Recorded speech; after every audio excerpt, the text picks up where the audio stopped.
पहले चुनाव की डेट तय होती है, उसके बाद उस पर मंथन होता है। मंथन के बाद प्रत्याशी चुने जाते हैं। प्रत्याशी जिस जगह से लड़ते हैं उसे चुनावी भाषा में सीट कहते हैं। सीट की कई सारी लिस्ट होती हैं, लेकिन एक सीट ऐसी होती है जिस पे पूरे शहर की नज़र टिकी होती है। और शायद उसी सीट, उसी जगह, उसी स्थान पे मैं मौजूद हूँ। वार्ड क्रमांक 7 है ये, राधिका नगर, जिसे भिलाई वाले जिस नाम से जानते हैं। और यहाँ पे टक्कर है कांग्रेस से। यहाँ पे आदित्य सिंह चुनाव लड़ रहे हैं और इनके अपोजिट में है रमेश श्रीवास्तव बीजेपी से। 3 निर्दलीय भी हैं और मेरे साथ इस वक्त आदित्य सिंह मौजूद भी हैं। लोगों से जनसंपर्क कर रहे थे और हमने इन्हें घेर लिया और बात करते हैं कि क्या मुद्दे, किन मुद्दों को लेकर के, चूँकि युवा हैं तो किन मुद्दों को लेकर के ये आगे बढ़ रहे हैं और किन मुद्दों को लेकर के लोगों के बीच निकल रहे हैं। सवाल है कि युवा हैं और राजनीति कर रहे हैं, जल्दी टिकट मिल गई, क्या माजरा है? टिकट जल्दी मिल गई, इसका ये कारण हो सकता है कि मैं पार्टी में लगातार निरंतर रूप से सक्रिय हूँ और मैं 2007 से NSUI की राजनीति कर रहा हूँ। NSUI के कई पदों पर रहा मैं, वर्तमान में भी NSUI का जिला अध्यक्ष हूँ मैं अभी। और पिछले कई इलेक्शन जिसमें मैं मैच्योर एज में था उसमें मैंने भरपूर भागीदारी दी, पार्टी में अपना काम किया, काम करा कर स्थान बनाया काम करके। इसलिए हो सकता है पार्टी ने मुझे जगह दी है और पार्टी को ऐसा उम्मीद है कि यह युवा अपने वार्ड का विकास भी करेगा, इसलिए शायद मुझे स्थान दिया गया है। इसके लिए मैं पार्टी का शुक्रगुजार भी हूँ। राजनीति में लेकिन युवाओं की सोच को नकारा भी जाता है कई बार। उन सोच को नकार सकते हैं जो जनहित में ना हो। मेरी ऐसी सोच है कि जनहित में हमें काम करना है। मैं जब से राधिका नगर में निवास कर रहा हूँ मैं लगातार लोगों के लिए जनहित का काम कर रहा हूँ, चाहे कोरोना काल का वो समय हो या आयुष्मान योजना हो। सरकार की सभी तरह की योजनाएं जो सरकार को जनता से जोड़ सकती है और जनता को सरकारी योजनाएं से जोड़ सकती है, उस काम को हम लोग करते हैं। तो मुझे लगता है कि युवाओं की इस सोच को जनता एक्सेप्ट करेगी। जो कागज़ आप लोग बांट रहे हैं, जो पर्चा आप लोग बांट रहे हैं, उसमें सर्वांगीण विकास की बात हो रही है। जब आप जनसंपर्क कर रहे हैं, लोगों से मिल रहे हैं, तो क्या देखने को मिल रहा है, क्या समस्याएं हैं?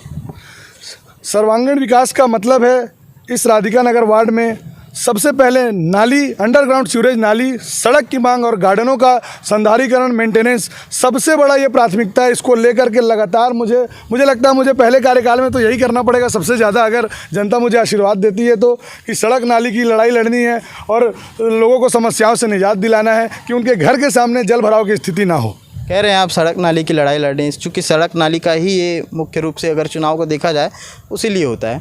लेकिन अलग क्या रहेगा आदित्य सिंह, क्योंकि युवा हैं, युवाओं से कनेक्ट हैं, तो युवाओं के लिए क्या रहेगा राधिका नगर के? बेसिकली आपने जैसा बताया मैं युवा हूँ, तो युवाओं के लिए सबसे ज़्यादा काम करना है। युवाओं के लिए हमारे क्षेत्र में खेल कूद की कोई ऐसी व्यवस्था नहीं है कि उनको अपनी ऊर्जा दिखाने का मौका मिले, क्योंकि बहुत सारे ऐसे हमारे साथी हैं जो नेशनल स्तर तक अपनी प्रतिभा को दिखा सकते हैं। उनके लिए हम स्पोर्ट्स कॉम्प्लेक्स की बनाने जा रहे हैं, उसकी मांग रखेंगे और हमारी गवर्नमेंट है तो मुझे उम्मीद है कि वो मांग हमारे क्षेत्र के विकास को देखते हुए सरकार पूरा भी करेगी। और सरकार के कई ऐसे योजनाएं जिसमें युवाओं को सीधे सीधे लाभ मिल सकता है, जैसे अभी राजीव युवा मितान क्लब के बारे में भी आपने सुना होगा। तो ऐसी सारी योजनाओं से मैं चाहूँगा कि हमारे क्षेत्र के युवाओं को मैं जोड़ सकूँ ताकि सभी को उसका लाभ भी मिल सके। देवेंद्र यादव, आपका जब जिक्र होता है तो आपको कनेक्ट देवेंद्र यादव से करके देखा जाता है। अब देवेंद्र यादव जब राजनीति में आए तो क्या आपको लगता है कि युवाओं के लिए वाकई राजनीति में अवसर खुल गए हैं? जी निश्चित रूप से देवेंद्र यादव जी एक बड़ा एग्जाम्पल हैं कि युवाओं को लगातार मौका मिल सकता है। उनके बाद मैं और मेरे जैसे कई साथी अभी चुनाव लड़ रहे हैं। इसको देखकर यह निश्चित ही समझ में आता है कि युवाओं को भूपेश की सरकार में मौका मिलता रहेगा मौका। और मैं ये पूछना चाह रहा था, जैसे आप चुनाव लड़ रहे हैं और आपके अपोजिट में एक रमेश श्रीवास्तव जी हैं और आप ही की पार्टी की एक बागी प्रत्याशी सोशन लोगन जो यहाँ की पार्षद भी थी, तो क्या लग रहा है कि कहीं ना कहीं प्रभावित होगा क्या वोट? राधिका नगर की अगर हम बात करें तो यहाँ पूर्व में भी निरंतर जो पार्षद रहे हैं वो बीजेपी के ही रहे हैं, तो लोगों को ये बताने की ज़रूरत नहीं है बीजेपी ने उनको क्या दिया और क्या नहीं दिया। मैं अभी लोगों के साथ जनसंपर्क में हूँ तो लगातार शिकायत और समस्या सुनने को मिल रही है। तो बीजेपी, मुझे नहीं लगता कि किसी का भी झुकाव बीजेपी की ओर है।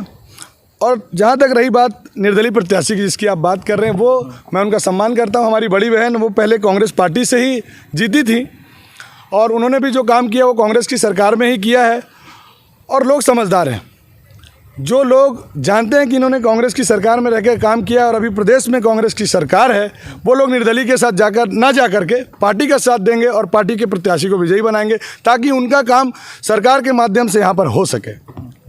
तो कहीं ना कहीं लेकिन जैसे यूपी में बोला जाता है इसे वोट कटवा राजनीति है, तो कहीं ना कहीं इसका प्रभाव खैर पड़ेगा, वो अलग मैटर है। 5 वो काम बता दीजिए जो काम आप आते अगर आप जीतते हैं तो वो 5 काम क्या होंगे? आदित्य सिंह की मुँह ज़बानी वो 5 काम जो आज लोगों को वायदों के हिसाब से मिल जाए। 5 मुख्य काम में युवाओं के लिए जो प्लेस बनाएंगे वो तो बता दिया जी। बाकी के काम युवाओं के लिए तो मैंने आपको पहले ही कहा कि हमको काम करना है। सबसे मुख्य मेरा एक जो मैं संकल्प विकास का संकल्प का मैं जो नारा लेके चल रहा हूँ, उसी के तहत मुझे काम करना है। सबसे पहले मेरी मांग रहेगी, मैं सरकार से हाथ जोड़कर, चूँकि मैं सरकार का हिस्सा भी हूँ और लोगों ने इसी कारण मुझ पर विश्वास भी जताया है, और मैं जब से यहाँ निवासरत हूँ लगातार सीमेंटीकरण, नाली और रोड के मामलों में मेरा प्रयास रहा है कि ज़्यादा से ज़्यादा वो काम कर सकूं मैं। तो मेरा पहला काम यही रहेगा कि सड़कों और नालियों का जाल बिछाऊं मैं अपने वार्ड में, ताकि लोगों को उनकी समस्याओं से निजात मिल सके। दूसरा, हम जिस प्रांगण में घूम रहे हैं, मैं आपको बताता हूं, यह तालाब दाऊबाड़ा तालाब इस क्षेत्र का सबसे सुंदर तालाब है। इसको एक ऐसा तालाब बनाना है जो कि मॉडल तालाब हो। हमारे इस पूरे विधानसभा में सबसे सुंदर तालाब बनाने का काम हम इसको करेंगे। और इसके बाद मैंने युवाओं के बारे में बताया आपको कि स्पोर्ट्स कॉम्प्लेक्स बनाना है हमको। 3 काम ये। चौथा काम ये है कि हमारे क्षेत्र में हमारी माताएं, बहनें, महिलाएं जो हैं वो इतनी ज़्यादा सजग हैं कि वो योगा भी करती हैं, ओपन जिम में घूमती भी हैं, सुबह मॉर्निंग वॉक भी करती हैं। तो मैं अपने वार्ड के लगभग सभी क्षेत्रों में या किसी भी एक ऐसे जगह पे महिलाओं के लिए एक बड़ा पिंक गार्डन बनाऊंगा, जहां वो लोग ओपन जिम का लाभ ले सकें और अपना योगा जो है कर सकें और अपने आप को स्वस्थ रख सकें। तभी हमारा वार्ड स्वस्थ महिलाओं के साथ स्वस्थ रहेगा, ऐसा मेरा मानना है। इसलिए मैं उनके साथ यह काम करूंगा। और पांचवा ये कि राधिका नगर, अभी आपने जैसा खुद ही बताया कि एक ऐसा वार्ड होता है जिसमें सभी की नज़र है, ये वही वार्ड है। और मैं यहाँ से सरकार को, मुझे उम्मीद है कि मैं यह सीट जिता करके दूँगा। 5वां जो सबसे बड़ा काम होगा हमारा, यहाँ पर मैं जनता से सीधे संवाद रखूँगा। यह मेरा पहला टारगेट रहेगा कि कोई भी मेरे पास अगर आए तो उसका कभी काम ना रुके। इसको आप कह सकते हैं मैन टू मैन कनेक्ट रहने का काम आदित्य सिंह अपने वार्ड के लोगों के साथ करेंगे। आपने कहा ये वही वार्ड है जिस पे नज़र रहती है, और आदित्य सिंह आप वही चेहरा हैं जो महापौर वाली लिस्ट में भी बार बार सामने आ रहे हैं। लोगों के जो चौक चौराहों पे जो बातचीत होती है उनके जहन में बार बार ये नाम आ रहा है। आप क्या सोचते हैं? नहीं, मैं अपने आप को महापौर का दावेदार नहीं समझता अभी, क्योंकि मैं काफ़ी जूनियर हूँ। मेरे से भी काफ़ी सीनियर पार्षद हैं जो लोग नगर निगम में अभी तक काम कर रहे हैं और अच्छा काम कर रहे हैं। एग्जाम्पल भी देते हैं लोग उनका, तो हमको अभी उनसे काफ़ी कुछ सीखना है।